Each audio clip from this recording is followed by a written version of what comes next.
In the landscape of human power, gravity is secondary to the force of ego.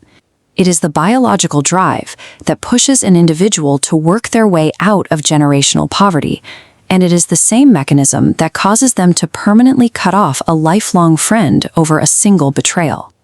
This reaction is actually a byproduct of your self-respect. It functions as an internal barometer of your perceived value.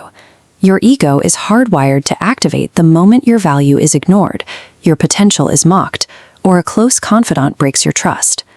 Because these reactions are often volatile and difficult to manage, the world has generally labeled ego as a negative trait. But look at the results. A person fueled by the pain of being underestimated often accomplishes things a comfortable person never would. Stress and rage frequently provide more propulsive energy than positive motivation ever could. When your self-respect is bruised without a plan to handle it, your focus shifts. You stop living for your own purpose and start living purely to win the immediate moment. Perception warps. You begin to treat helpful advice as a personal insult, and you treat everyone around you as if they are part of a conspiracy to see you fail. This fragility kills massive opportunities in the smallest ways.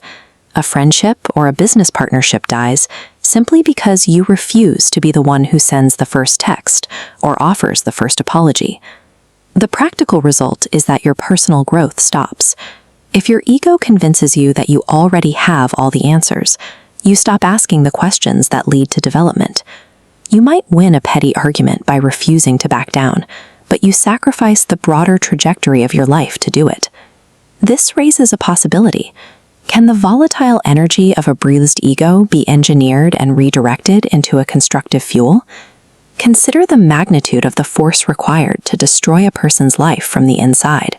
That same volume of energy, when aimed at a difficult goal, provides a level of endurance that simple interest can never match.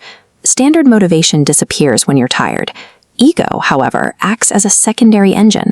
It kicks in when you're physically and mentally exhausted, refusing to let you stop while others are still watching. It establishes a hard baseline for your identity. It's the voice that refuses to let you be outworked or outlasted by your peers. It also creates a shield against external pressure. It says, I know my value, and I am not defined by your opinion. If you fight it, you'll get tired. If you guide it, it becomes your superpower. Mastery involves consciously dictating the ego's direction. You guide the energy where it's useful. It begins by acknowledging that you possess an ego. Trying to ignore it only allows it to run on autopilot without your supervision. When you face criticism or an insult, control is gained by inserting a moment of internal questioning before you react. You stop the automatic response to ask if the feedback has actual merit. That pause allows you to hunt for a lesson. While a fragile ego claims to know everything, an effective one focuses on extracting a lesson from every interaction to gain an edge.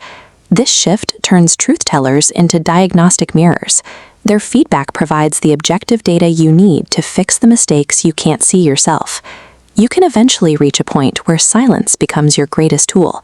Withholding the urge to loudly justify your actions allows your results to hold all the weight. The difference between a destructive ego and a mastered one is simple. The destructive ego says, no one is allowed to belittle me.